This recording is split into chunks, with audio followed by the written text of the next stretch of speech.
الحمد لله رب العالمين والصلاة والسلام على أشرف الأنبياء والمرسلين وخاتم النبيين محمد وعلى آله وصحبه ومن تبعهم بإحسان ودعا بدعوتهم إلى يوم الدين. أما بعد فأعوذ بالله من الشيطان الرجيم. بسم الله الرحمن الرحيم. قال الله تبارك وتعالى: فمن يعمل مثقال ذرة خيرا يره ومن يعمل مثقال ذرة شرا يره. وقال النبي صلى الله عليه وسلم: حاسبوا قبل أن تحاسبوا، موتوا قبل أن تموتوا. وقال النبي صلى الله عليه وسلم: الكيس من دان نفسه وعمل لما بعد الموت، والعاجز من أتبع نفسه هواها وتمنى على الله الأماني، أو كما قال عليه الصلاة والسلام. میرے محترم بزرگوں، عزیز دوستوں، دینی اسلامی بھائیوں، اللہ رب العالمین کا انکار کرنے والے دنیا میں بہت سے موجود ہیں، اور بہت سے لوگ ایسے موجود ہیں جنہوں نے اللہ کا بھی انکار کیا اور اللہ کے رسولوں کا بھی انکار کیا، اور بہت سے ایسے بھی ہیں جنہوں نے اللہ کا انکار کیا، اللہ کے رسولوں کا انکار کیا اور اللہ کی بھیجی ہوئی نشانیوں کا انکار کیا. لیکن ایک چیز جس کا کوئی انکار نہیں کر سکا اور نہ کر سکتا ہے، حضرت آدم علیہ السلام کی پیدائش سے لے کر قیامت تک کوئی فرد ایسا پیدا نہیں ہوگا اور نہ ہوا ہے کہ جو اللہ کی ایک پیدا کی ہوئی چیز اس کا انکار کر سکا ہو، اور وہ پیدا کی ہوئی چیز موت ہے. دنیا نے کتنی چیزوں کا انکار کیا لیکن موت کا انکار نہیں کر سکے، اور نہ اس بات کا انکار کر سکے کہ موت کو کب آنا ہے اور کس طرح آنا ہے کوئی نہیں جانتا. یہ ایک ایسی اٹل حقیقت ہے کہ جو آ کر رہنے والی ہے، لیکن دیکھنا یہ ہے کہ اس موت کی تیاری کون کر رہا ہے. ابھی گزشتہ دنوں ایک ایسا واقعہ رونما ہوا کہ جس نے بہت سو کو اشکبار کر دیا اور دل غمگین ہو گئے،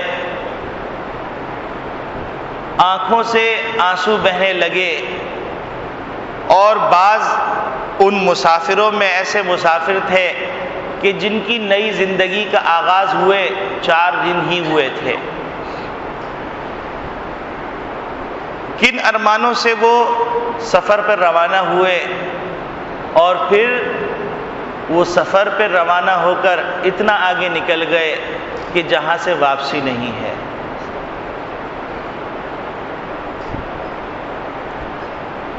لیکن کیا ہم نے اس واقعے سے کچھ سیکھا؟ کیا اس واقعے نے ہم کو جھنجھوڑا؟ کیا اس واقعے نے ہم کو اس بات کی طرف متوجہ کیا کہ اے انسان، آج تم کو صحت حاصل ہے، آج تم کو فرصت حاصل ہے، آج تم کو بے شمار نعمتیں اور دولتیں حاصل ہیں، تم کو بھی ایک دن ایسے ہی خاموشی سے خاموش ہو جانا ہے.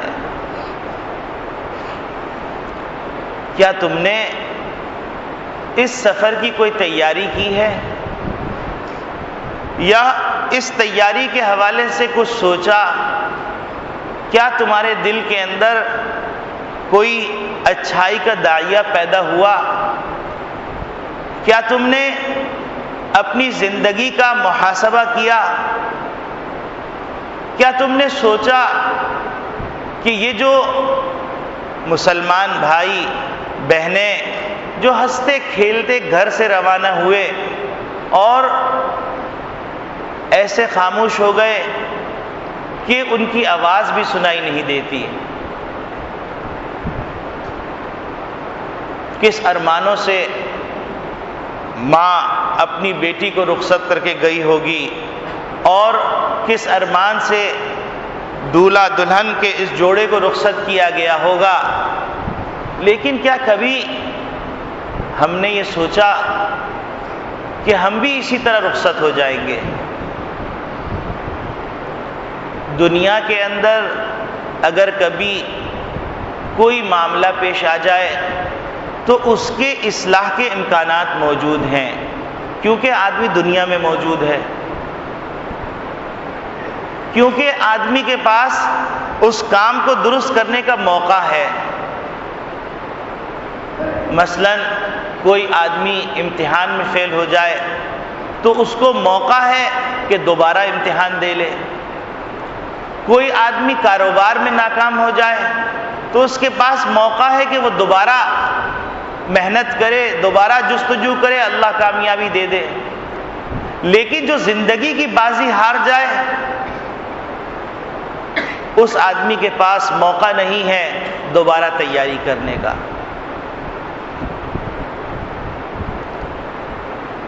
ورنہ تو فرعون کو حضرت موسیٰ علیہ السلام سمجھاتے رہے، وہ نہ مانا، اپنی ہٹ درمی پر ڈٹا رہا۔ اور پھر جس طرح دنیا کا دستور ہوتا ہے کہ دنیا میں جو اس کے حالی موالی ہوتے ہیں، جو اس کے مشیر ہوتے ہیں، وہ غلط مشورے دے کر کبھی اگر غفلت کا پردہ اٹھنے لگتا ہے تو دوبارہ غفلت کا پردہ آنکھوں پر دویز سا پردہ ڈال دیتے ہیں۔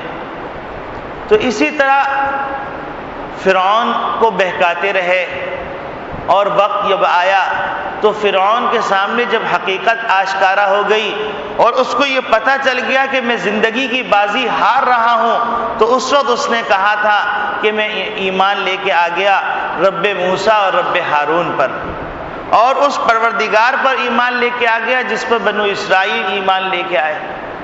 تو اللہ رب العالمین کی طرف سے منادی نے کہا الآن، اب تم اس بات کا اعتراف کر رہے ہو جبکہ موقع ختم ہو چکا۔ ہمارے جو مسلمان بھائی اور بہنیں اچانک ایک سفر پر روانہ ہوئے اور وہاں سے ایک ایسے طویل سفر پہ چلے گئے کہ جس سفر سے واپسی نہیں ہے، ان کے جانے کے بعد کیا اجتماعی طور پر ہم نے فیصلہ کیا کہ ہم اپنی زندگی بدل لیں گے؟ کیا اجتماعی طور پر کسی کو یہ فکر ہوئی کہ اب ہم اللہ کی نافرمانی نہیں کریں گے؟ ہم کو جو موقع ملا ہوا ہے اس موقع کو حاصل کر کے ہم اپنی آخرت کی تیاری کر لیں گے؟ یا صرف اعلانات، صرف بیانات، سوگ کا اعلان؟ کیا سوگ منا لینے سے ان مرحومین کو کوئی فائدہ پہنچا؟ کیا ہم نے ان کے لیے کبھی 2 سورتیں پڑھ کے ایصال ثواب کیا؟ کیا ہم نے ان کی اس طویل سفر پر روانگی سے کوئی عبرت حاصل کی؟ کیا ہم نے اپنی پوری قوم کو متوجہ کیا کہ ایک وقت ایسا ہے جس وقت کا کوئی کافر انکار نہیں کر سکا، جس کا کوئی یہودی انکار نہیں کر سکا، جس کا کوئی دہریہ انکار نہیں کر سکا، جس کا کوئی ہندو انکار نہیں کر سکا، جس کا کوئی عیسائی انکار نہیں کر سکا، جس کا کوئی سکھ انکار نہیں کر سکا، جس کا کوئی اور دھرم کو ماننے والا انکار نہیں کر سکا؟ اس وقت کی تیاری کر لی۔ اگر ایسا کر لیا ہے تو الحمدللہ، لیکن اگر ایسا نہیں کیا تو پھر ہم آج ارادہ کر لیں۔ میں نے جو آپ کے سامنے آیات تلاوت کی اور حدیث پڑھی، اس میں اللہ رب العالمین یہ بات فرما رہے ہیں فَمَن يَعْمَلْ مِثْقَالَ ذَرَّةٍ خَيْرًا يَرَهُ، جو معمولی نیکی کرے گا وہ بھی دیکھ لے گا، وَمَن يَعْمَلْ مِثْقَالَ ذَرَّةٍ شَرًّا يَرَهُ، جو اللہ کی معمولی نافرمانی کرے گا وہ بھی دیکھ لے گا۔ اور پھر میں نے جو حدیث پڑھی اس میں نبی کریم صلی اللہ علیہ وسلم نے بڑی عجیب غریب بات فرمائی۔ نبی کریم صلی اللہ علیہ وسلم فرماتے ہیں موتوا قبل ان تموتوا، اپنے مرنے سے پہلے مر جاؤ۔ اس کا لفظی ترجمہ یہ ہے۔ تو جب یہ الفاظ کوئی سنے اور نبی کریم صلی اللہ علیہ وسلم کی زبانی سنے تو انسان متوجہ ہو جاتا ہے کہ نبی کریم صلی اللہ علیہ وسلم کس بات کی طرف اپنی امت کو متوجہ کرنا چاہ رہے ہیں کہ موتوا قبل ان تموتوا، کہ اپنے مرنے سے پہلے مر جاؤ۔ مرنا ہمارے اختیار میں نہیں، لیکن نبی کریم صلی اللہ علیہ وسلم یہ کیا بات فرما رہے ہیں؟ تو محدثین نے اس کی دو تشریح کی ہیں۔ ایک تشریح تو یہ فرمائی کہ موتوا قبل ان تموتوا، کہ تم اپنی موت آنے سے پہلے اپنی خواہشات کی موت کی فکر کر لو۔ اگر تم اپنی خواہشات کی پیروی کرتے رہے، اپنی خواہشات کے ارمان کے اوپر پورا کرنے کے اوپر لگے رہے، تو پھر خطرہ اس بات کا ہے کہ جب موت کا جام منہ سے ٹکرائے گا تو اس وقت سوائے افسوس کے کچھ نہ ہوگا، اس وقت سوائے ندامت اور شرمندگی کے کچھ نہ ہوگا، اور پھر اس وقت کوئی ایسا موقع نہیں ہوگا کہ اس موقع کے اندر ہم اپنی اصلاح کر لیں۔ اگر ایک ناکامی ہو چکی ہے تو دوبارہ کامیابی کی تیاری کر لیں، اس وقت کوئی ایسا موقع نہیں ہوگا۔ اور اس کا ایک مطلب یہ بیان کیا ہے کہ انسان ذرا سا بیٹھ کر تصور کر لے کہ ایک وقت میرا بھی آنا ہے، میری روح بھی نکل جائے گی، اور پھر میرے آس پاس میرے رشتہ دار، میرے اعزاء روتے ہوئے رہ جائیں گے لیکن کچھ نہیں کر سکیں گے، اور پھر منو مٹی کے اندر تنہائی کے گڑھے کے اندر دفن کر کے چلے جائیں گے، اور پھر میں ہوں گا اور میرے اعمال ہوں گے اور اللہ کا حکم ہوگا، اور وہاں پر نہ عہدہ کام آنے والا ہے، نہ روپیہ پیسہ کام آنے والا ہے، نہ رشوت کام آنے والی ہے، نہ رشتہ داریاں کام آنے والی ہیں، اور نہ ہی منصب کام آنے والا ہے۔ وہاں تو فَمَن يَعْمَلْ مِثْقَالَ ذَرَّةٍ خَيْرًا يَرَهُ وَمَن يَعْمَلْ مِثْقَالَ ذَرَّةٍ شَرًّا يَرَهُ، جس نے نیکی کی ہوگی وہ بھی دیکھ لے گا اور جس نے بدی کی ہوگی وہ بھی دیکھ لے گا۔ اور قبر کے اندر موت کے موقع پر جو کام آنے والی چیزیں ہیں وہ اعمال صالحہ ہیں، وہ بھلائیاں ہیں، وہ خیرخواہی کے جذبات ہیں، وہ اللہ کی اطاعت ہے، وہ اللہ کی فرما برداری ہے۔ جس طرح کے قرآن کریم میں عجیب غریب انداز سے اس بات کو سمجھایا کہ ان الذین قالوا ربنا اللہ ثم استقاموا، جو لوگ یہ کہیں گے، جو کہتے ہیں کہ اللہ ہمارا پروردگار ہے، ثم استقاموا، پھر اس پر استقامت کا مظاہرہ کرتے ہیں، تتنزل علیہم الملائکہ، تو اس کے موت کے وقت فرشتے نازل ہوتے ہیں اور فرشتے اس کو تسلی دیتے ہیں، دلاسا دیتے ہیں، اور کہتے ہیں اللہ تخافوا، دیکھو نئے ماحول میں جانے کا تم خوف نہ کرو، ولا تحزنوا، اور نہ ہی اپنے رشتہ داروں کو چھوڑنے کا غم کرو، غمگین نہ ہو، کیونکہ تمہیں اللہ رب العالمین جو عطا کرنے والے ہیں وہ اس سے زیادہ بہتر ہے۔ ولا تحزنوا وابشروا بالجنة التي كنتم توعدون، اور تم کو خوشخبری سنائی جا رہی ہے کہ تم خوش ہو جاؤ اس جنت کے ملنے پر جو جنت کا وعدہ انبیاء علیہم السلام کے ذریعے سے تم سے کیا گیا تھا۔ اور پھر یہ بھی کہا جاتا ہے نحن اولیاؤکم فی الحیات الدنیا وفی الآخرہ، ہم تمہارے ساتھی ہیں دنیا کے اندر بھی اور آخرت کے اندر بھی۔ دنیا کے اندر کس طرح؟ دنیا کے اندر اس طرح کہ موت کے وقت کلمے کی توفیق عطا کر دیں گے، موت کے وقت کہا جائے گا کہ وقت قریب ہے لہذا کلمہ پڑھ لو، اور اتنی خوش شکلی کے اندر آئیں گے کہ اس منظر کو دیکھتے دیکھتے روح نکل جائے گی۔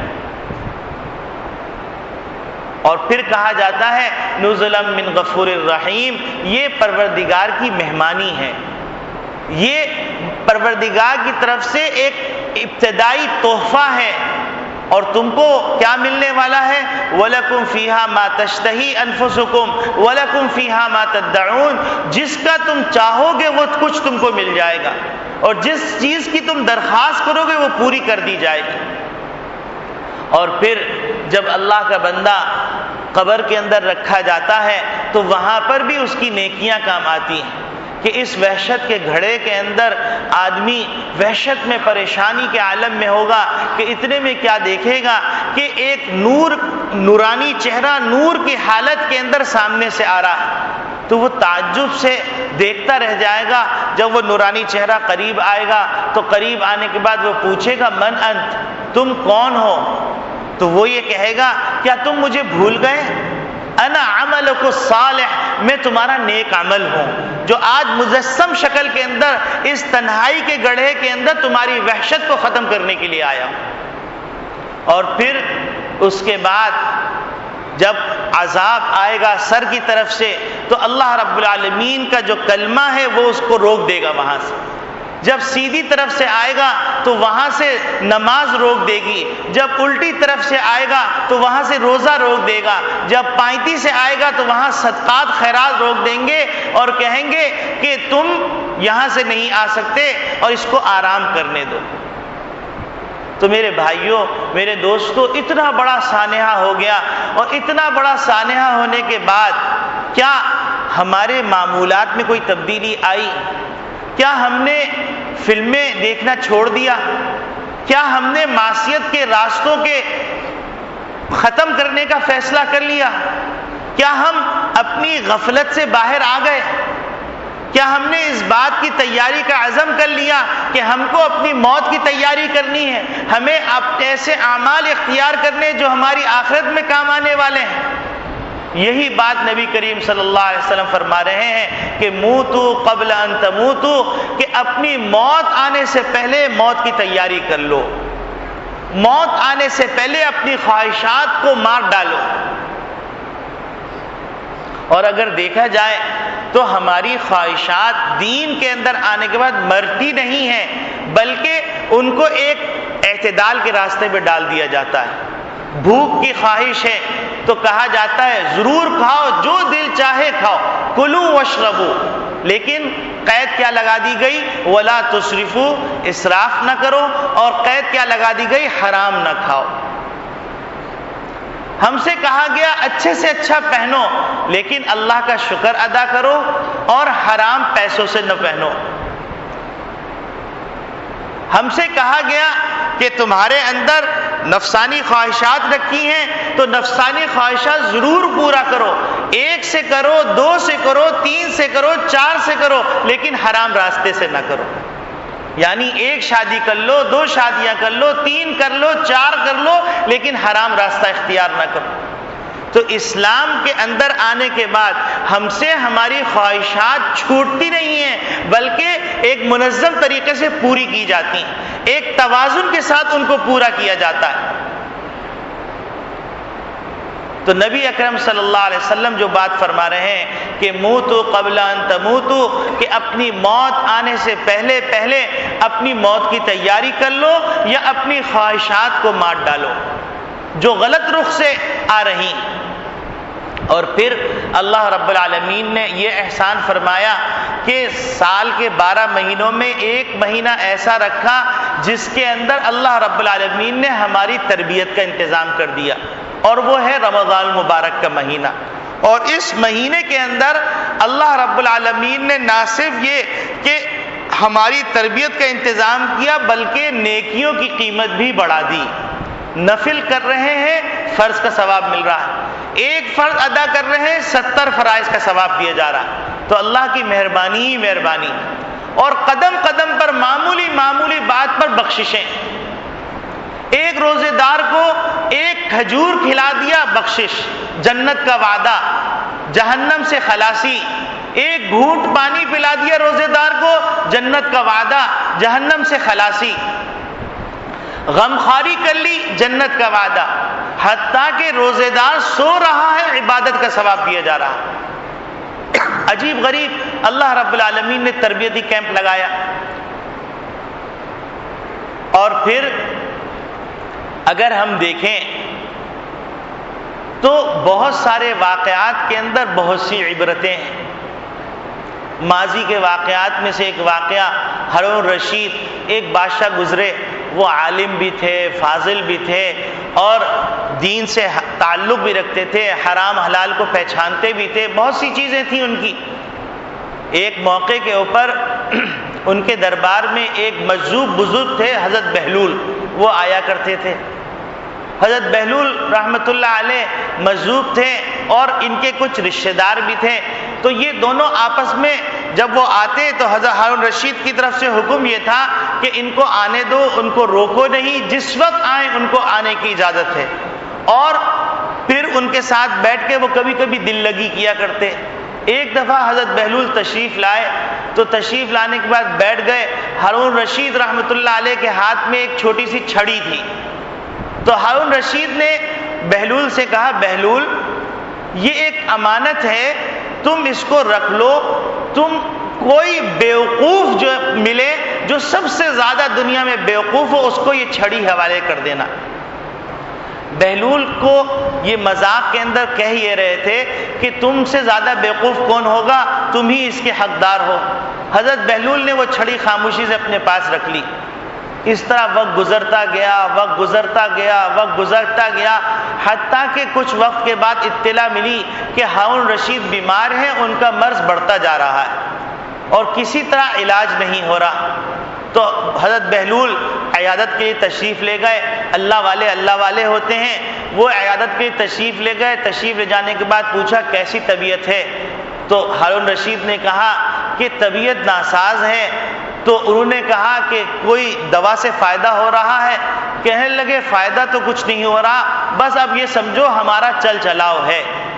تو ہارون رشید نے جب یہ جملہ کہا تو اللہ والے موقع کی طاق میں رہتے ہیں کہ کب لوہا گرم ہو اور کب ان کو دعوت دے دی جائے تاکہ ان کی آخرت اچھی ہو جائے۔ تو حضرت بہلول رحمۃ اللہ علیہ نے فرمایا کہاں کا سفر ہے امیر المومنین؟ تو انہوں نے کہا آخرت کا سفر درپیش ہے۔ تو انہوں نے کہا اچھا، تو پھر یہ بتلائیے کہ آپ نے کتنے انتظامات کیے ہیں اور کتنا لاہو لشکر وہاں بھیج دیا آپ نے؟ تو انہوں نے کہا بہلول تم ہمیشہ بیوقوفی رہو گے، آخرت کے سفر میں آدمی تنہا جاتا ہے، کوئی چیز ساتھ نہیں جاتی، نہ دولت ساتھ جاتی ہے، نہ سپاہی ساتھ جاتے ہیں، انسان تنہا جاتا ہے۔ تو حضرت بہلول رحمۃ اللہ علیہ نے فرمایا تو حضرت یہ بتلائیے کہ آپ نے اس کے لیے کیا تیاری کی؟ تو جب انہوں نے یہ بات کہی تو وہ چوکنا ہو گئے، متوجہ ہو گئے۔ تو جب وہ خاموش ہو گئے تو حضرت بہلول نے کہا امیر المومنین ایک امانت کافی عرصے سے میرے پاس رکھی ہوئی تھی، آج میں نے اس کا حقدار پا لیا ہے، اور انہوں نے چپکے سے وہ چھڑی ان کے ہاتھ میں رکھ دی۔ تو جب وہ چھڑی ہاتھ میں رکھی تو حضرت بہلول کہ اس عمل سے امیر المومنین زار و قطار رونے لگے اور فرمائے لگے بہلول ہم تم کو بیوقوف سمجھتے رہے، لیکن تم ہی دانا تھے، ہم بیوقوف تھے کہ ہم نے اپنی آخرت کی فکر نہ کی۔ اب ایک ایسے سفر پر روانہ ہو رہے ہیں جہاں سے واپسی نہیں۔ تو میرے عزیز دوستو بھائیوں، ہم توجہ کریں اور سوچیں کہ کیا ہم نے اپنی آخرت کی تیاری شروع کر لی ہے؟ کیا ہم نے کوئی عزم کر لیا ہے؟ کیا ہم نے کوئی ارادہ کر لیا ہے؟ کیا ہم نے اپنی زندگی کے بدلنے کا فیصلہ کر لیا ہے؟ تو یقیناً اگر کر لیا ہے تو الحمدللہ، اور اگر ہم نے نہیں کیا ہے تو اب بھی وقت ہے کہ ہم تیار ہو جائیں، اپنی آخرت کی تیاری کی نیت کر لیں۔ اور پھر اللہ کا احسان دیکھیے کہ اللہ رب العالمین ہم کو رمضان مبارک کا ایک مبارک مہینہ پھر عطا کرنے جا رہے ہیں۔ ہم اللہ سے دعا کرتے ہیں کہ اللہ رب العالمین ہم سب کو یہ مبارک ساعتیں عطا فرمائیں، اس دفعہ بھی اور بار بار بھی عطا فرمائیں، اور ان کی قدر کرنے، ان کا اہتمام کرنے کی اللہ رب العالمین ہم کو توفیق عطا فرمائے۔ اور اس اہتمام کرنے کا طریقہ کیا ہوگا؟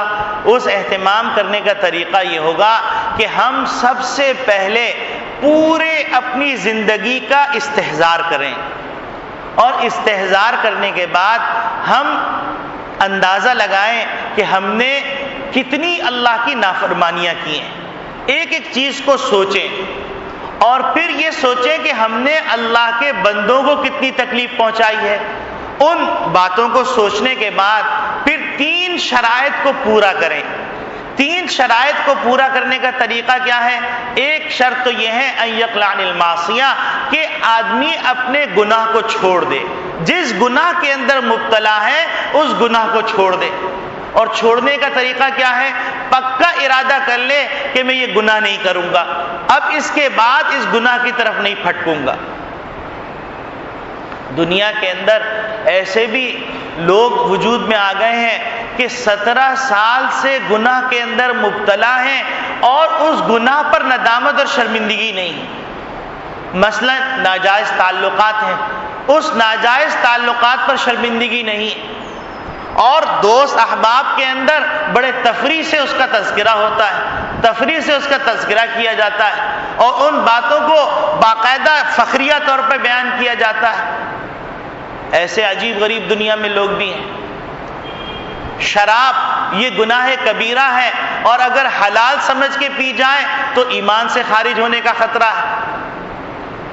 اس کو ایک شربت کے طور پر مختلف نام دے کر، اور اس کی تعویلیں ایسی کی جاتی ہیں جیسا کہ بہت بڑے مفسر قرآن ہیں، اور قرآن کو انہوں نے ہی سمجھا ہے کہ قرآن میں خمر کا ذکر ہے، قرآن میں شراب کا ذکر نہیں، تو لہٰذا یہ وسکی ہے، یہ فلاں چیز ہے، اس کا نام تو یہ ہے، یہ خمر تو نہیں ہے، اور اس کو پی رہے ہیں، تو اللہ کیسے توبہ کی توفیق دے گا جب اس کو حلال سمجھ کے پی رہے ہیں؟ تو اس طرح کے نامعلوم کتنے گناہ ہیں جس کے اندر انسان مبتلا ہو چکا ہے، اور اللہ معاف فرمائے تباہی کا یہ عالم ہو گیا کہ اب گناہ کو گناہ ہی نہیں سمجھا جا رہا۔ ایک وقت یہ تھا کہ گناہ کو چھپ کے کیا جاتا تھا، اب تو باقاعدہ آزادانہ محفلوں کے اندر ان محفلوں کا انعقاد کیا جاتا ہے، اس میں شرکت کی دعوت دی جاتی ہے، اور شریک نہ ہونے پر ملامت کی جاتی ہے کہ اتنا بہترین موقع تھا کہ ہم نے اتنی عجیب غریب گندگیاں جمع کی ہوئی تھی اور تم نہیں آئے۔ اور اللہ نے جو دولت دی جس کے ذریعے سے آخرت کی بیش بہا نعمتوں کو حاصل کیا جاتا، ان دولتوں کے ذریعے سے اللہ کی معصیت کو خریدا جا رہا ہے، جہنم کے انگارے خریدے جا رہے ہیں، حتیٰ کہ نوبت یہاں تک آ گئی کہ اگر بیٹا شراب نہیں پی رہا ہے تو ماہر نفسیات کے پاس لے جایا جا رہا ہے کہ ذہنی طور پہ مریض ہو گیا ہے۔ اگر لڑکے کا کوئی جو ہے لڑکے کی کوئی گرل فرینڈ نہیں ہے تو ڈاکٹر کے پاس لے جایا جا رہا ہے کہ اس کے اندر کچھ بیماری آ گئی ہے، کوئی نفسیاتی بیماری ہو گئی، اس کا علاج کیجیے۔ یہ محفلوں میں شرکت نہیں کرتا، یہ مسجد کے اندر چلا جاتا ہے، اس کا دماغ خراب ہو گیا۔ یہ تو اس وقت پتہ چلے گا جب حشر کے میدان کے اندر، قبر کے میدان کے اندر یہی سرخرو ہوگا، اور نفسیاتی مریض کہلانے والے اور نفسیاتی مریض ہونے کا دعویٰ کرنے والے خود اپنے ہاتھوں کو کاٹ رہے ہوں گے اور اپنی انگلیوں کو چبا جائیں گے حسرت سے، اور آنکھوں سے آنسو نکلتے نکلتے نکلتے نکلتے نوبت یہاں تک آ جائے گی کہ خون بہنے لگے گا اور نالیاں بن جائیں گی، آنسو ختم ہو جائیں گے۔ اس وقت اندازہ ہوگا، اس وقت یہ مدارس کا مذاق اڑانے والوں کا اندازہ ہوگا، اس وقت علماء کا مذاق اڑانے والوں کا اندازہ ہوگا، اس وقت اللہ کی راہ میں محنت کرنے والوں کی قدر و قیمت کا اندازہ ہوگا، اس وقت یہ ٹوپی لگائے ہوئے اور خوبصورت داڑھی رکھے ہوئے لوگوں کی قدر و منزلت کا پتہ چلے گا، حجاب میں ملبوس خواتین کی قدر و منزلت کا پتہ چلے گا۔ ابھی تو ان کو بیوقوف کہا جاتا ہے، جس طرح حضرت بہلول کو بیوقوف کہا جا رہا تھا۔ تو میرے عزیز دوستو بھائیو، گناہ کا استحضار کر کے تمام گناہوں کی فہرست ذہن میں بٹھا کر اللہ رب العالمین سے ندامت اور شرمندگی کے آنسو بہائے جائیں۔ ان یندم علیہا، دوسری شرط پوری کی جائے کہ ندامت اور شرمندگی ہو کہ ہم سے یہ گناہ ہو گئے۔ حتیٰ کہ نبی کریم صلی اللہ علیہ وسلم کے اوپر قربان جائیے کہ نبی کریم صلی اللہ علیہ وسلم نے تو اتنی عجیب غریب بات فرما دی کہ اگر تم کو رونا نہیں آتا فَإِن لَمْ تَبْكُوا تَبَاكُوا، تو رونے والوں کی شکل بنا لو، اس پہ بھی اللہ معاف کر دیں گے۔ اور تیسری شرط فرماتے ہیں ان یعزم عزما جازما اللہ یعود الی مثلھا، کہ مصمم ارادہ کر لے کہ ہم اس گناہ کی طرف نہیں پھٹکیں گے۔ جب یہ تین شرطیں پوری ہو گئیں تو حقوق اللہ تو معاف ہو جائیں گے، اللہ کی ذات سے امید۔ اور اگر حقوق العباد کا معاملہ ہے تو ایک چوتھی شرط پوری کرنی پڑے گی، اور وہ چوتھی شرط کیا ہے کہ اگر کسی بھائی کا حق غصب کیا ہے تو اس بھائی کے حق کو لوٹا دیجئے، کیونکہ قیامت کے روز اگر کسی نے ایک بالش زمین بھی کسی کی غصب کی ہوگی تو 7 زمینیں اس کے گلے میں توق بنا کے ڈال دی جائیں گی اور پھر جہنم میں پھینک دیا جائے۔ اگر کسی بھائی کا مال غصب کیا ہے، کسی بھائی کو کسی اور طریقے سے نقصان پہنچایا ہے، تو اس کے لیے طریقہ یہ ہے کہ ہم اپنے بھائی سے معذرت کر لیں کہ بھیا میں نے آپ کو بڑی تکلیف پہنچائی، میں نادم اور شرمندہ ہوں اور مجھے آپ معاف کر دیجئے، اللہ کے خاطر معاف کر دیجئے، اور آپ کے پاس جو میرے حقوق کی فہرست ہے کہ جو حقوق مجھے ادا کرنے ہیں وہ فہرست مجھے بتلا دیجئے، اگر میرے پاس ابھی گنجائش ہوگی تو میں وہ فہرست کے مطابق آپ کے حقوق ادا کر دوں گا، حق واپس کر دوں گا، اور اگر گنجائش نہیں ہوگی تو میں قسطوں پہ آپ کو واپس کر دوں گا۔ اگر اللہ کے بندے نے یہ ارادہ کر لیا، روایات میں آتا ہے کہ ارادہ کر لیا، پکا ارادہ کر لیا اور کچھ قدم بھی اٹھا لیے اس کے لیے اور اس کا انتقال ہو گیا، تو اللہ رب العالمین اپنے خزانے سے اس کا قرض ادا کر دیں گے۔ تو ہم ارادہ تو کر لیں۔ آج اگر دیکھیں تو پڑوسیوں کے حقوق غصب ہو رہے ہیں، بھائیوں کے حقوق غصب ہو رہے ہیں، بہنوں کے حقوق غصب ہو رہے ہیں، اور بہنوں کے حق غصب کرنے کا ایک نیا طریقہ اختیار کر لیا کہ میرے ابا نے بہن کی شادی میں اتنا زیور چڑھایا تھا لہذا میراث میں اس کا کوئی حق نہیں۔ اللہ نے جس حق کو رکھا ہے اس حق کو تم اور ہم کون ہوتے ہیں جو بہن کے اس حق کو غصب کریں؟ عمومی طور پر میراث کے اندر بہنوں کا حق نہیں دیا جا رہا، اور عمومی طور پر یہ فضا قائم ہو گئی کہ باپ مر گیا، مرنے کے بعد جس کا کنٹرول چل رہا ہے وہ غاصب ہو گیا، اس کے بعد باقی بلکتے رہ جائیں، سسکتے رہ جائیں، اور اس بات کا خیال ہی نہیں آتا کہ میرا باپ رخصت ہو گیا تو ایک دن مجھے بھی رخصت ہونا ہے، جس کی وجہ سے میں دنیا میں آیا تھا وہ چلا گیا تو میں کیسے باقی رہ جاؤں گا؟ تو میرے عزیز دوستو بھائیوں، یہ جو عظیم سانحہ ہوا، یہ عظیم سانحہ ہم کو متوجہ کر رہا ہے کہ ہم توبہ کے اوپر آمادہ ہو جائیں، ہم اپنی زندگی کا نظام الاوقات دوبارہ بنا لیں۔ رمضان مبارک آنے والا ہے،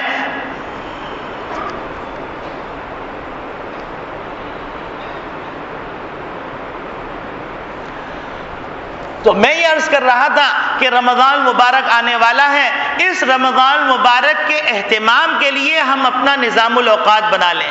نظام الاوقات بنانے کے بعد ہم اپنے لیے، اپنے گھر والوں کے لیے اور مسجد کے لیے، اپنے اللہ کے لیے کس طرح ہم اوقات بناتے ہیں۔ ہر شخص صاحب البیت ادری بما فیہ، گھر والا جانتا ہے کہ گھر کے اندر کیا کچھ ہے، وہ زیادہ بہتر فیصلہ کر سکتا ہے۔ اور اسی طریقے سے ایک بہت بڑا گناہ جس کی وجہ سے ناگہانی آفات آتی ہیں، ناگہانی حادثات ہوتے ہیں، وہ ہے زکوٰۃ کی ادائیگی نہ کرنا۔ تو زکوٰۃ کے اعتبار سے بھی ہم اپنے آپ کو تیار کر لیں کہ ہم کو ایک ایک چیز جس کے اوپر زکوٰۃ لازم ہوتی ہے اس کی زکوٰۃ نکالنی ہے، اور پھر ہم یہ تہیہ کر لیں کہ اگر ہم زکوٰۃ کے مستحق نہیں ہیں تو ایک آنا بھی اپنے اوپر استعمال نہیں کریں گے۔ ایک مرض یہ بھی ہو گیا ہے کہ زکوٰۃ یا تو نکلتی نہیں، اور اگر نکلتی ہے تو اپنی ذات پہ ہی خرچ ہو جاتی ہے۔ ایسے لوگ زکوٰۃ کو بٹور لیتے ہیں جو زکوٰۃ کے مستحق نہیں۔ ایسے ادارے وجود میں آ گئے ہیں جو لوگوں کی زکوٰۃ جمع کرتے ہیں، در حقیقت وہ انگارے جمع کرتے ہیں، انگارے، اور ان انگاروں کو اپنے حلق سے اپنے پیٹ میں داخل کر لیتے ہیں۔ انما یاکلون فی بطونہم نارا، وہ اپنے پیٹ میں انگارے ڈال رہے ہیں۔ تو یہ ہم سوچیں، حقوق اللہ سوچیں، حقوق العباد سوچیں، ہمارے ذمے کتنے فرائض قضا ہو گئی نمازیں، ان کے بارے میں سوچیں۔ بہت سے لوگوں کو غلط فہمی ہو گئی، قضاء عمری نہیں، اور ایسے داعی وجود میں بھی آ گئے جو اس بات کی دعوت دے رہے ہیں کہ قضاء عمری نہیں، بس آج آپ کو سمجھ میں آئے نماز شروع کر دیے، پیچھے کی نمازیں آپ کے ذمے نہیں۔ یہ پاگل پن ہے، حدیث کے، قرآن کے خلاف بات ہے۔ اب بہت سے لوگوں کو اللہ توفیق دیتا ہے تو شیطان بھی بڑا شیطان ہے، بڑا استاد ہے، تو وہ کیا کرتا ہے، کہتا ہے فلاں بزرگ کے پاس جاؤ، ان سے تسبیح سیکھ لو، ان سے ذکر سیکھ لو، ان سے یہ سیکھ لو، نوافل کے اندر مصروف کر دیتا ہے۔ لیکن اگر کہیے کہ ماشاءاللہ آپ کو توفیق ہو گئی، آپ 3 گھنٹے بیٹھ کے ذکر کر رہے ہیں، تو آپ ایسا کیجئے اپنی گزشتہ زندگی کی نمازیں قضا کرنا شروع کر لیں، تو 2 رکعت پڑھنا مشکل ہو رہا ہے۔ تو اللہ کی نگاہ کے اندر خواہشات کی تکمیل دینداری نہیں، اللہ کی نگاہ کے اندر اتباع کے اندر دینداری۔ رسول اللہ صلی اللہ علیہ وسلم نے جو مزاج دیا ہے، دینی مزاج، وہ دین کا تقاضا پورا کرنا دین ہے، خواہش پورا کرنا دین نہیں۔ ابھی جس طرح مختلف واقعات رونما ہوئے، ان واقعات میں لینڈ سلائیڈنگ ہوئی اور ایک علاقے کے اندر 45 لوگ جاں بحق ہو گئے۔ اسی طریقے سے صبح ایک فلائٹ کراچی سے روانہ ہوئی اور اس سے پرندہ ٹکرایا، اور پرندہ ٹکرانے کے بعد اس میں آگ لگ گئی۔ خدا کا فضل ہوا کہ اس جہاز کو بچا کے اتار لیا گیا۔ یہ سارے واقعات کس بات کی طرف متوجہ کر رہے ہیں؟ کیا ہم اللہ میاں سے کوئی سرٹیفکیٹ لے کے آئے ہیں کہ ہم کو موت نہیں آئے گی؟ اور ہم کیا اللہ رب العالمین سے یہ سرٹیفکیٹ لے کے آئے ہیں کہ ہماری قبر کے اندر قالین بچھائے جائیں گے اور اے سی لگا ہوا ہوگا؟ ارے خالی ہاتھ آئے تھے، خالی ہاتھ جائیں گے، اور کچھ ہاتھ میں نہیں ہوگا۔ اور ویسے بھی مشہور ہے کفن میں جیب نہیں ہوتی۔ تو میرے عزیز دوستو بھائیو، نبی اکرم صلی اللہ علیہ وسلم فرما رہے ہیں کہ موتو قبل ان تموتو، اپنی موت آنے سے پہلے موت کی تیاری کر لو۔ اور دوسرا جملہ عجیب غریب فرماتے ہیں حاسبو قبل ان تحاسبو، دیکھو اپنا محاسبہ کر لو قبل اس کے کہ تمہارا محاسبہ کیا جائے۔ ماں باپ کے سامنے، بہن بھائیوں کے سامنے، اپنی اولاد کے سامنے، اپنے پیارے نبی کریم صلی اللہ علیہ وسلم کے سامنے۔ حضرت امام غزالی رحمۃ اللہ علیہ فرماتے ہیں کہ 4 کام کر لو تو اللہ رب العالمین کی ذات سے امید ہے کہ جنت کے درمیان اور تمہارے درمیان سوائے موت کے کوئی چیز حائل نہیں ہوگی۔ اور وہ 4 کام فرماتے ہیں کہ سب سے پہلا کام یہ ہے مشارطہ اور معاہدہ، جس کا مطلب یہ ہے کہ ہم ایک صبح اٹھنے کے بعد اللہ سے ایک معاہدہ کریں کہ اے اللہ، میں آج کے دن آپ کی نافرمانی نہیں کروں گا، نماز نہیں چھوڑوں گا، جھوٹ نہیں بولوں گا، سود نہیں کھاؤں گا، دھوکہ نہیں دوں گا، رشوت نہیں لوں گا نہ دوں گا۔ اے اللہ، میں نمازوں کا اہتمام کروں گا، کسی کا حق غصب نہیں کروں گا، کسی کو تکلیف نہیں دوں گا، کسی کو اذیت نہیں دوں گا، کسی کو بے چین اور بے قرار نہیں کروں گا۔ یہ وعدہ کر لو۔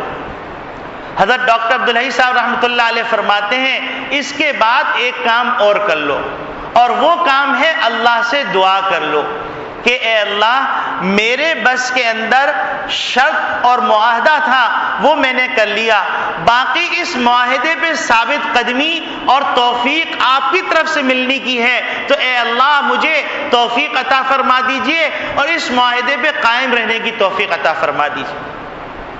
اس کے بعد فرماتے ہیں دوسرا کام کرنا ہے مراقبہ، یعنی دن بھر یہ سوچتے رہنا ہے کہ کوئی کام میں نے اپنے اس معاہدے کے خلاف تو نہیں کیا۔ ہر کام کرنے سے پہلے 1 منٹ رک جائیں اور رک کے سوچ لیں کہ کیا میں یہ کام شریعت کے مطابق کر رہا ہوں یا شریعت کے خلاف کر رہا ہوں۔ پھر تیسرا کام جو کرنا ہے وہ ہے معاقبہ۔ معاقبہ کا مطلب یہ ہے کہ معاہدہ کرنے کے بعد، مراقبہ کرنے کے بعد، اگر مراقبہ ہو گیا، پھر محاسبہ ہے، یعنی رات میں بیٹھنے کے بعد اپنا محاسبہ کریں کہ ہم نے جو وعدہ کیا تھا اس کے مطابق ہم نے اپنا دن گزارا یا نہیں گزارا۔ اگر ہم نے اپنا دن گزارا تو ہم اللہ کا شکر ادا کریں، اور اگر نہیں گزارا تو پھر چوتھا کام ہے معاقبہ، کہ اپنے آپ کو تھوڑی سی سزا دے دیں۔ اور سزا کیا ہے؟ سزا یہ کہ اس پہ پہلے ندامت اور شرمندگی کے آنسو بہا لیں، اور آنسو بہانے کے بعد پھر اپنے نفس کو خطاب کر کے کہیں کہ تو نے اللہ کی نافرمانی کی، لہذا آج تم کو جلدی سونے نہیں دوں گا، بلکہ تم کو 2 رکعت توبہ استغفار کی پڑھنی پڑے گی۔ 2 رکعت توبہ استغفار کی پڑھ کے سو جائیں۔ تو کم از کم جو دن بھر کے اندر کوئی لغزش، کوئی کوتاہی ہوئی ہوگی، تو ہمارا سونے سے پہلے نامہ اعمال صاف ہو چکا ہوگا۔ اور اللہ رب العالمین کا احسان دیکھیے کہ اللہ رب العالمین نے 2 فرشتے مقرر فرمائے ہیں، ایک کرامن ہے، دوسرا کاتبین ہے۔ کہ نیکیاں لکھنے والا فرشتہ سیدھی طرف ہے اور برائی لکھنے والا فرشتہ الٹی طرف ہے۔ تو نیکی لکھنے والا فرشتہ امیر ہے۔ مولانا مسیح اللہ خان صاحب فرماتے ہیں کہ نیکی لکھنے والا فرشتہ امیر ہے اور بدی لکھنے والا فرشتہ مامور ہے۔ جب کوئی بندہ نیکی کا ارادہ کرتا ہے تو نیکی کا فرشتہ فوراً نیکی لکھ لیتا ہے، اور برائی کرنے کا ارادہ کرتا ہے تو برائی لکھی نہیں جاتی، حتیٰ کہ اگر برائی کر لی گئی تو وہ امیر سے پوچھتا ہے کہ میں اس برائی کو لکھ لوں، تو امیر کہتے ہیں رک جاؤ، ہو سکتا ہے یہ توبہ کر لے۔ اور پھر اس کے بعد کچھ وقت گزرتا ہے تو پوچھتے ہیں اب لکھ لوں، تو کہتے ہیں ہو سکتا ہے کہ یہ توبہ کر لے۔ تیسری دفعہ سونے سے پہلے تک اگر اس نے توبہ کر لی تو وہ برائی لکھی نہیں جاتی، اور اگر سونے سے پہلے تک توبہ نہیں کی تو وہ برائی امیر اجازت دے دیتے ہیں اس برائی کو لکھنے کا۔ تو ہم سوچیں کہ ہم سونے جا رہے ہیں، ہماری سانس ہماری قدرت میں نہیں، ہماری جان ہماری قدرت میں نہیں، نیند کے اندر کیا احوال ہمارے اوپر گزرنے والے ہیں۔ اور ویسے بھی النوم اخو الموت، نیند تو خود موت کی بہن ہے، تو ہم کو کچھ پتہ نہیں، تو کیوں نہ ہم اپنے نام اعمال سے گناہوں کو صاف کر کے سوئیں، تاکہ اللہ رب العالمین کے دربار میں اگر ہماری پیشی ہو جائے تو پاک صاف اللہ کے دربار میں جائے۔ تو میرے عزیز دوستو بھائیو، یہ جو سانحات ہوئے ہیں، یہ سانحات ہم کو متوجہ کر رہے ہیں توبہ کی طرف، ہم کو متوجہ کر رہے ہیں اپنا محاسبہ کرنے کی طرف۔ اگر ہم نے توبہ کر لی ان 3 شرائط کے ساتھ، اور ہم نے وہ 4 کام کر لیے، اور ایک 5واں کام جو حضرت ڈاکٹر عبدالحی صاحب رحمۃ اللہ نے فرمایا اس کو شامل کر لیا، یعنی پہلا کام معاہدہ اور مشارطہ، کہ ہم اللہ سے وعدہ کر لیں کہ اب ہم گناہ نہیں کریں گے۔ دوسرا کام دعا کرنا۔ تیسرا کام مراقبہ کرنا، کہ ہم مراقبہ کرتے رہیں کہ ہم جو اللہ سے وعدہ کیا ہے ہم نے رات میں یا صبح اٹھ کر، تو وہ وعدے کے مطابق ہم اپنے دن گزار رہے ہیں یا نہیں گزار رہے۔ اور پھر 5واں کام ہم کو جو کرنا ہے وہ محاسبہ ہے، کہ مراقبہ کرنے کے بعد ہم شام کو بیٹھیں اور اپنے دن کا پورا نظام الاوقات بنائیں، جس طرح کہ ایک تاجر اپنے دن بھر کا ایک پرچہ بناتا ہے اور شام کو جس کو پیسے دینے ہوتے ہیں اس کو پیسے دیتا ہے، جس سے لینے ہوتے ہیں اپنا کارندہ اور نمائندہ بھیج کے اس سے پیسے منگوا لیتا ہے، اور اپنا دن کا پورا پرچہ صاف کر کے پھر گھر جاتا ہے اور اپنے دن کی کلوزنگ کرتا ہے۔ تو ایک مسلمان کی بھی ذمہ داری ہے کہ وہ اپنے دن کی کلوزنگ کرے، اور کلوزنگ کرنے کے بعد اپنی نیکیوں کے پلڑے کو دیکھے کہ نیکیوں کی مقدار زیادہ ہے یا گناہوں کی مقدار زیادہ ہے۔ اگر نیکیاں زیادہ ہیں تو الحمدللہ کہیں، اور اگر گناہ زیادہ ہیں تو اس پہ توبہ استغفار کریں، ندامت اور شرمندگی کے آنسو بہائیں، اور اس کے بعد پھر وہ سونے کے لیے جائے۔ جب اگر کوئی قرضہ ہوتا ہے، کوئی پریشانی ہوتی ہے، تو کیا ہم بستر پہ خالی پیٹ لیٹتے ہیں؟ کیا ہم کھائے بغیر سوتے ہیں تو ہماری روح بے چین ہے، اس روح کو غذا نہیں مل رہی، نماز ہم سے نہیں ہو رہی، ہم سے روزہ نہیں ہو رہا، ہم زکوٰۃ ادا نہیں کر پا رہے، ہم اللہ کے دیگر احکامات کو پورا نہیں کر رہے، ہم حقوق العباد پورا نہیں کر رہے۔ اگر ہمارے اوپر اس بے چینی کی کیفیت نہیں ہو رہی تو اندازہ یہ ہو رہا ہے کہ ضمیر مر چکا ہے، اس ضمیر کو دوبارہ جگانے کی ضرورت ہے، دوبارہ زندہ کرنے کی ضرورت ہے، قبل اس کے کہ ہماری روح بھی مر جائے، پھر اس کے بعد ہمارے پاس موقع نہ رہے اور پھر ہم یہ پکارتے رہ جائیں، اے پروردگار عالم اب حقیقت آشکارا ہو گئی، ہم کو واپس دنیا میں بھیجیے، ہم آپ کی نافرمانی نہیں کریں گے، ہم آپ کی اطاعت پہ وقت گزاریں گے۔ لیکن میرے بھائیوں، وہاں پر کہہ دیا جائے گا کہ یہاں آنے کے بعد کسی کو واپس نہیں جانا۔ جس طرح کے ہمارے بھائی بہن اس جہاز کے اندر روانہ ہوئے اور جہاز کے اندر روانہ ہو کر ایک ایسے سفر پر روانہ ہو گئے جہاں سے واپس نہیں آنا، ان کی نیکیاں ان کے ساتھ چلی گئیں، ان کی برائیاں ان کے ساتھ چلی گئیں، اب قبر کے اندر وہ ہیں اور ان کا پروردگار ہے، وہ ہیں اور اللہ کے فرشتے ہیں۔ میرے پیارے بھائیوں، یہ واقعہ ہم کو متوجہ کر رہا ہے کہ صرف سوگ کا اعلان نہیں کرنا، سوگ تو اپنے اوپر کرنا ہے کہ اگر ہمارے بہن بھائی رخصت ہو گئے تو ہم نے گناہوں کو چھوڑنے کا فیصلہ کیا کہ نہیں کیا، ہم نے عریانی کو چھوڑنے کا فیصلہ کیا کہ نہیں کیا، ہم نے سود کو چھوڑنے کا فیصلہ کیا کہ نہیں کیا، ہم نے نمازوں کا اہتمام کرنے کا فیصلہ کیا کہ نہیں کیا۔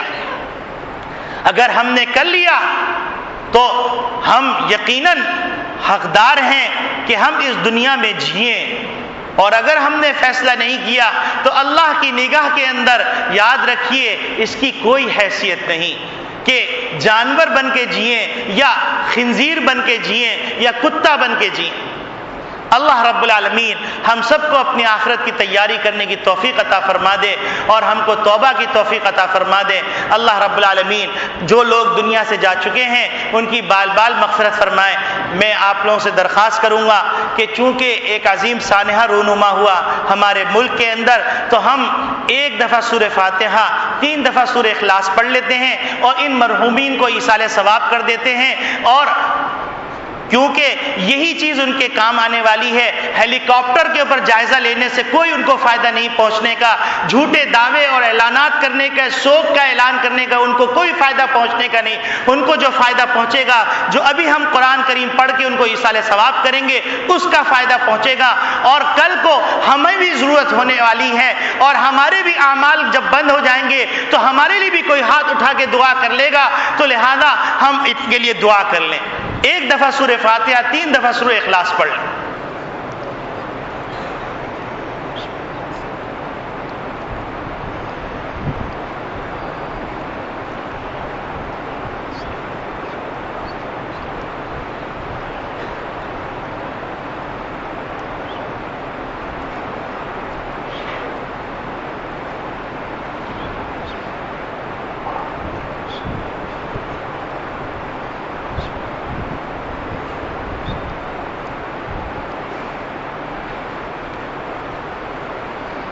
اللهم اغفر لحينا وميتنا وشاهدنا وغائبنا وصغيرنا وكبيرنا وذكرنا وأنثانا، اللهم من أحييته منا فأحيه على الإسلام ومن توفيته منا فتوفه على الإيمان۔